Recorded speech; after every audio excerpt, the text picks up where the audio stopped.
Far across the sea, on the edge of a small village, there once lived a young boy named Jack.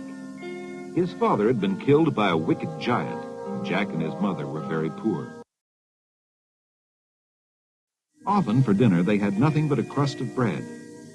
Little by little they sold everything they owned to buy food. Everything, that is, except their faithful cow. At last the day came when they knew they must sell her too. Feeling very sad, Jack set out for town. On the way, he met a man who said he would give Jack a handful of magic beans for the cow. Jack agreed, for he had always believed in magic. But when he got home, his mother said, "You foolish boy! Now we have nothing." And she threw the beans out the window.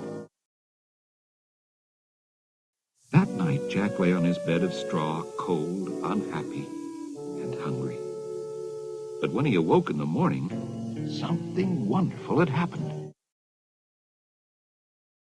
Where his mother had thrown the beans, a gigantic beanstalk had grown overnight. Tell me, Beanstalk, grown so high, do you reach up to the sky? Suddenly, a good fairy appeared beside the beanstalk. The beanstalk leads to the castle of the wicked giant who killed your father and stole his fortune. You must climb the beanstalk and destroy the giant.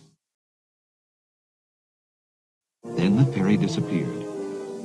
Jack was frightened, but he began to climb.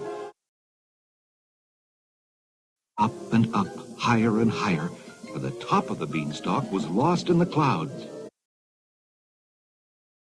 Finally, he reached the top, and there was the castle. Jack crept quietly through the huge gates and was sneaking along a hallway when suddenly he heard heavy footsteps approaching. Jack ducked into a doorway just in time to keep from being stepped on by a huge foot. He looked up in terror and saw the giant. Luckily, the giant did not see Jack, but marched straight into his den and roared in a voice that made the castle shake.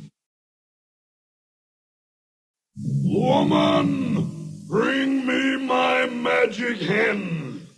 His poor wife, trembling with fear, brought in a small red hen on a tray. Jack hid behind an enormous chair leg and watched the giant command the hen. "Magic hen, I need some gold!"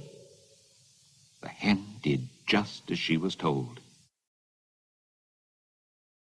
In an instant, she had laid before the giant a shining golden egg. The giant repeated his command until the magic hen had laid 12 golden eggs. Then he fell asleep. When Jack heard the giant snoring, he snatched up the magic hen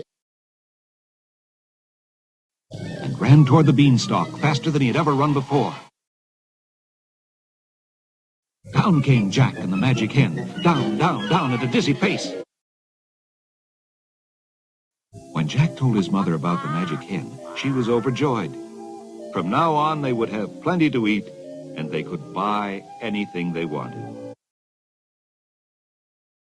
But even though their troubles were over, Jack had not yet destroyed the giant.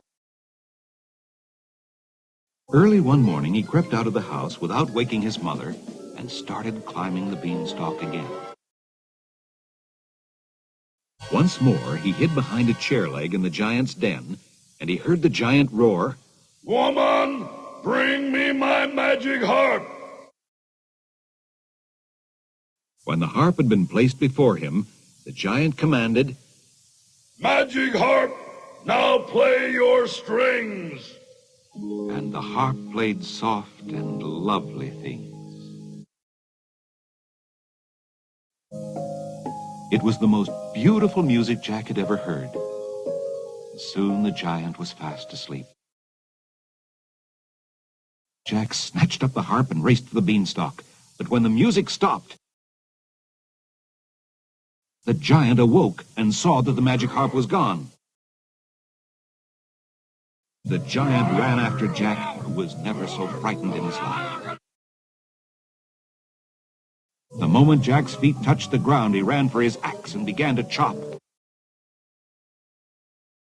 Just as the giant started down the beanstalk, Jack drove his sharp axe into it. Down came the beanstalk. And down came the giant so hard that he made a huge hole in the ground and never was seen again.